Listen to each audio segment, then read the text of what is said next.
What's up everybody, Dan with Carli Suspension here today, bringing you something a little bit different, installation video. New product, we got the forward low mount steering stabilizer.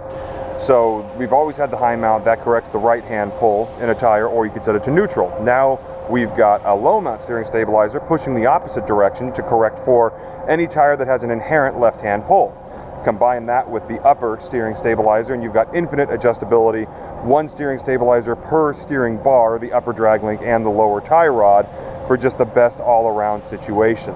We got a 2016 F250 on which I'm going to be installing this. We're a little short-handed right now because of the whole COVID situation, so I'm going to be your filmer and installation technician here, going a little low-tech with this GoPro that I'm holding in my hand right now that's going to be strapped to my head. I know that you guys don't care about production quality as much as you care about getting the help. So here we go. When you order this steering stabilizer, you're gonna get 3 boxes, right? One box here, you've got your actual differential cover itself with the hardware to install it. This is the new diff guard with the steering stabilizer mount sitting right there. Then you got your clamp box here. The clamp box comes with your tie rod clamp. It comes with 2 lengths of 1/2-inch bolt, 1 crush sleeve, 3 1/2-inch grade 8 washers, and a C-lock nut.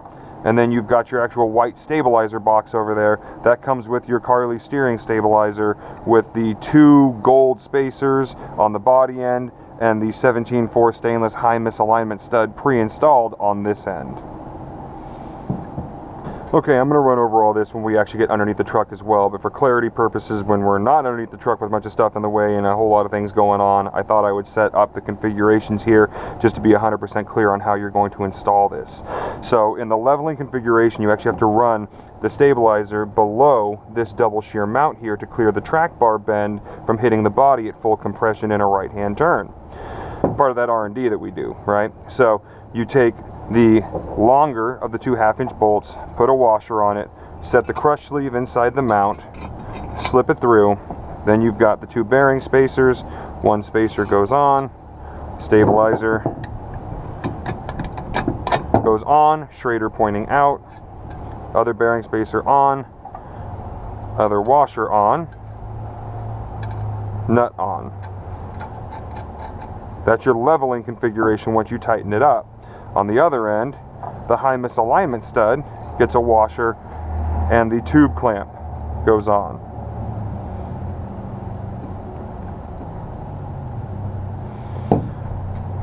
All you're left with is the bolt for the 4 1/2-inch. That's your leveling configuration right there, kind of simplified. Now for the 4 1/2 configuration, you take your 2 bearing spacers, slide them on, stabilizer goes into the bracket. Take your 1 bolt, your shorter of the 2 bolts,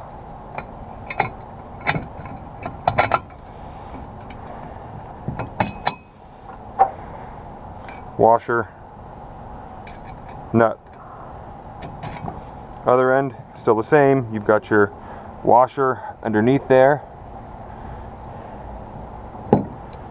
and that's how you mount the 4 1/2 configuration. What tools do you need? 9/16 socket. I have it on impact. Of course, you won't be using an impact because do as I say, not as I do, right? We've got a 3/16 Allen head for the bolts on the clamp. I've got a 19mm socket wrench and open box wrench here, but you're going to be using a 3/4 because I can't find my 3/4 because this isn't my bay. But what are you going to do? 19 it is for me, and a torque wrench since you're not using an impact. Also, of course, we're going to use some Loctite because, I don't know, you use Loctite or anti-seize on everything, so it makes sense here too. Yay for medium strength. All right, step 1. Step 1. Remove diff guard. Do not use an impact to do this.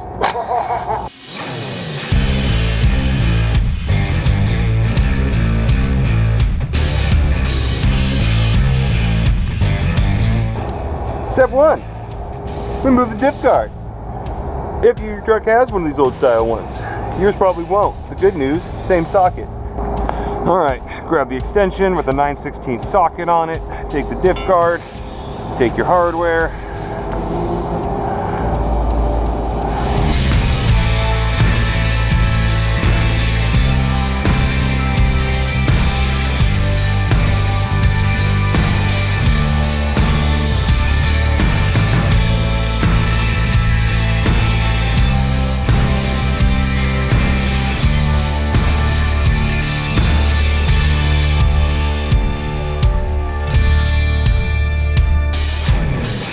blue Loctite on the end of the stud with a washer goes into the clamp.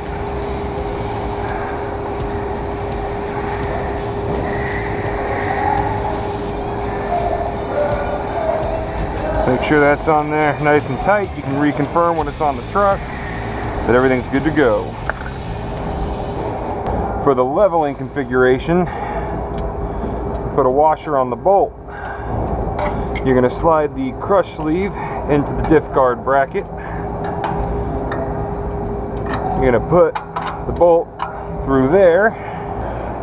You're going to grab a bearing spacer there. You're going to put the stabilizer on with the Schrader pointing toward you. Put on another bearing spacer, put on a washer, put on a nut. That's going to locate the stabilizer down far enough so that the track bar clears at full bump for a 2.5 to 3.5 inch system. If you are doing the 4.5 inch kit or 5.5 inch kit, then you're going to do the configuration I'm going to show you. Bearing spacers go on the shock.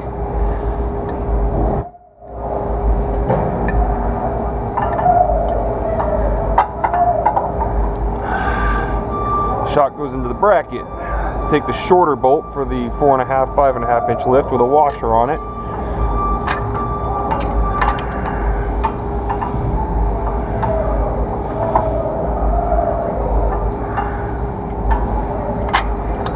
There you go. We've got another washer. And the nut.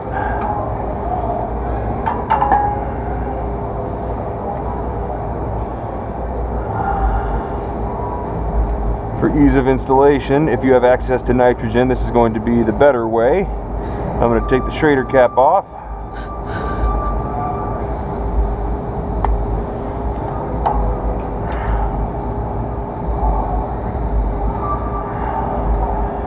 I'm going to collapse the stabilizer.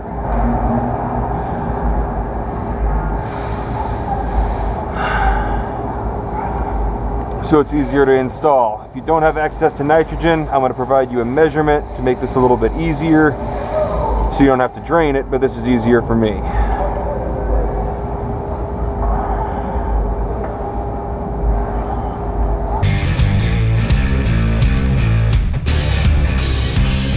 You'll see we have about a 1/16 of an inch gap in the stabilizer. Steering stops are touching over there. We are at a full collapse length of the steering in the front all the way turned to the left hand side.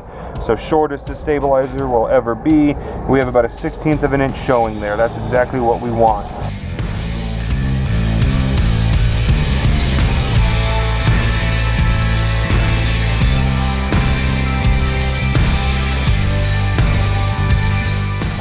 The stabilizer itself is pretty much parallel to the tie rod in this configuration. The clamp will be rotated a little bit down and your stabilizer will be on the bottom here for the leveling configuration. So again, this is set up for the 4.5 right here, but you can see our clamp is set up so everything's pretty much perfectly parallel. Now we got to tighten down these 4 bolts with the blue Loctite that we put on until we get to the torque spec, but I'm just going to cinch them up right now so we can even out the gaps in this clamp, and then we'll torque them up.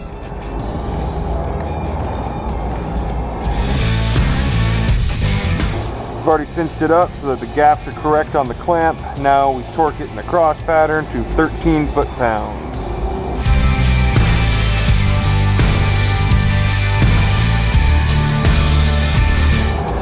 Now we could get our, 3/4 or 19, get on the bottom portion here of this stud where it connects to the clamp. You do not want to try to torque from the top stud, that 1/2 inch up there. Get a wrench on that 3/4 for that 19 and just give it one final tightening. Make sure that's not going anywhere. And then we can go ahead and move on and torque the 3/4 here into the diff guard. Alright, again, 3/4 inch or 19 mil. We're going to cinch this guy up now.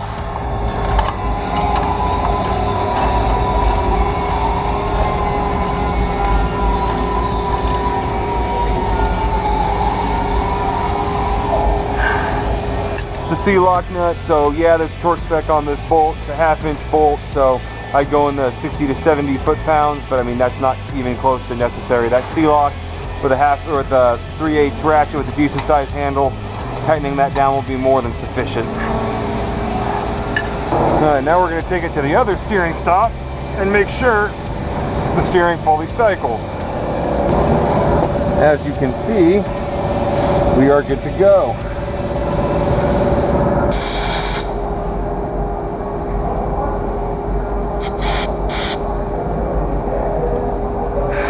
Alright, regulator set to 100 psi.